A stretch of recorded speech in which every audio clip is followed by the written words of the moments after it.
Following last year's disappointing Game 7 against Pittsburgh, an off-season of change in which they lost Nate Schmidt, Carl Alzner, Kevin Shattenkirk, Justin Williams, Marcus Johansson and Daniel Winnick due to salary cap restrictions and the Golden Knights expansion draft, it radically altered the Washington lineup.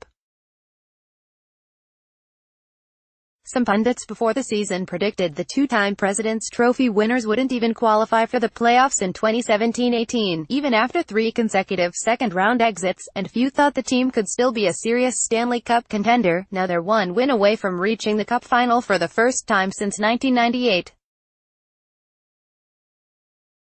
More lazy Alex Ovechkin narratives can be laid to rest, finally, despite facing elimination and without much momentum, which had long since shifted to the Lightning after 3 straight Capitals losses. Washington responded with its back against the wall, earning a 3-0 win in Monday's Game 6 against Tampa Bay.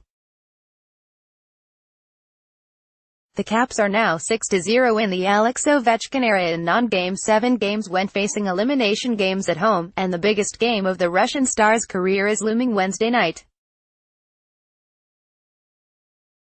This Capitals team, a division champion but hardly the juggernaut that had fallen flat in postseason play so many times before, has been the one to shift the narrative is one of hockey's greatest ironies. Some different players in different roles and some players that stepped into larger roles this year that weren't asked to do as much in previous years, and they've embraced that. Capitals forward TJ Oshie said, "It feels like we have a sense of resiliency and not getting too down on ourselves, which at times in the past happened a little too much. That resiliency has been on display so far in these playoffs." The Capitals dropped the first 2 games to the Blue Jackets at Capital One Arena, and were looking at a potential 3-0 series deficit in overtime of Game 3 in Columbus, with doom and gloom of playoff failures past lurking on the shadows of Nationwide Arena. But Lars Seller's ugly goal gave the Capitals new life in the tight series. The win sparked 4 consecutive wins to eliminate the Blue Jackets, and longtime Caps playoff tormentor John Tortorella, and earn a 3rd straight date with Pittsburgh in the second round. More Capitals fighting own playoff ghosts on top of Lightning. Washington come just their 2nd win over the Penguins in the postseason, first since 1994, thanks to Evgeny Kuznetsov's overtime tally. This round started off swimmingly for Washington, with the Caps posting to a quick 2-0 lead with 2 wins in Tampa to start the series, but the tables quickly turned and the team's second 3-game losing skid of the campaign pushed them to the brink for Monday's Game 6. In Monday night's Game 6 against the Lightning, a nervous energy permeated Capital One Arena after a cautious start by both clubs, who seemed reluctant to make a mistake that could swing the series. The Washington fan base, one that has seen numerous seasons go up in smoke in games just like this one, was loud but nervous as the first period went by without a goal. The nervous energy grew as Jay Beagle took a penalty early in the frame, putting the Tampa power play, one that did extensive damage to the Capitals early in the series, went to work, but the crowd exhaled after Washington killed the penalty.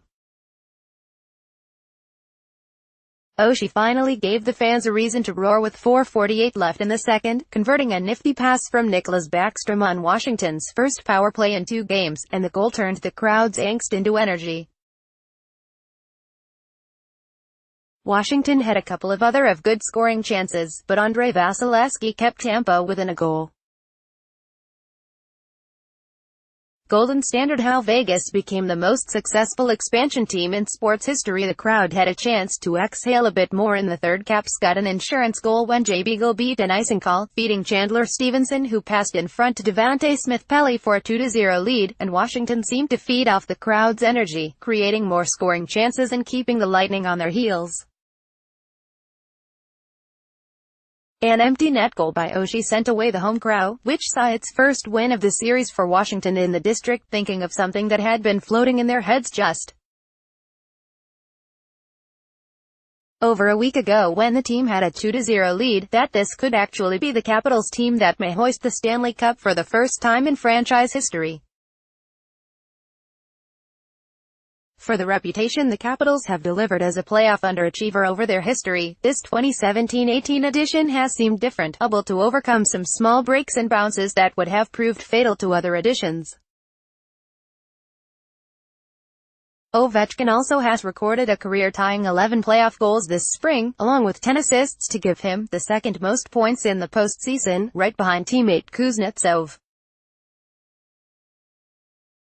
While Ovechkin didn't record a point Monday night, he was a wrecking ball, delivering some big hits, 4, to be exact, and looking like a player who knows his time to win a Stanley Cup is running short. Still, the Caps captain was businesslike in the crowded locker room post-game, only answering a couple of questions.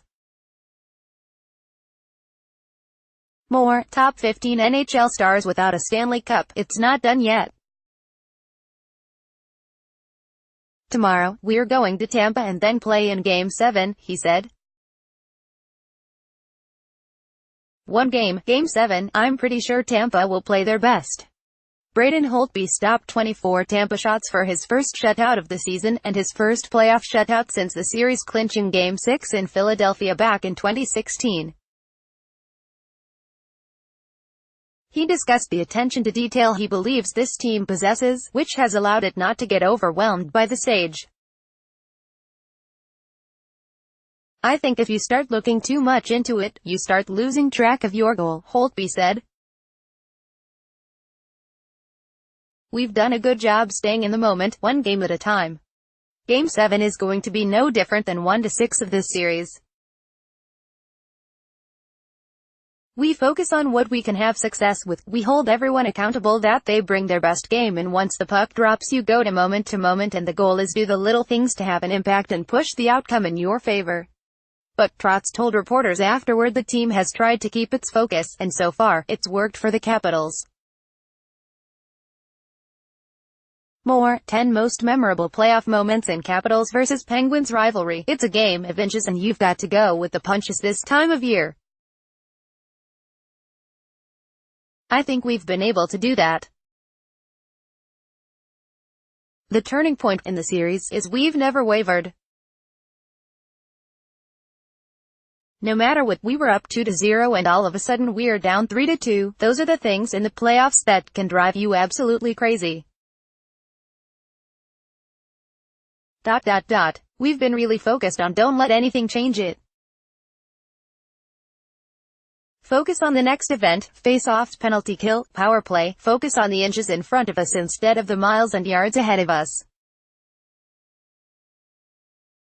We've got to climb the mountain, if you will, and when you climb the mountain, it doesn't happen very fast. Sometimes, you've got to take a step, take a breath, take a step, take a breath, and I think we've been able to do that and keep it in the moment. So, the Capitals, who haven't faced a Game 7 since last year's 2-0 loss to the Penguins at home in the second round, will look to shed another demon Wednesday night, as the franchise is just 4-11 in Game 7s, and 1-3 on the road, with the lone win coming on Joel Ward's overtime winner in Boston back in 2012. But this is the first Game 7 in team history with a ticket to the Cup final on the line. Trotz, who has coached in the NHL for 2 decades, and has never reached the Cup final, felt these Capitals are better equipped than any of his other teams in Nashville and Washington to finish the job Wednesday in Tampa. Going into Game 7, I don't think I would want another, and I've been doing this for a while. I don't think there's a team I've ever had that I'd want to go into a Game 7 with, Trotz said. This team has done a lot of special things this year. It's grown, and it continues to do that. What an opportunity going into Tampa. We've won on the road. We've won at home here. We'll see if we can earn the right to keep playing.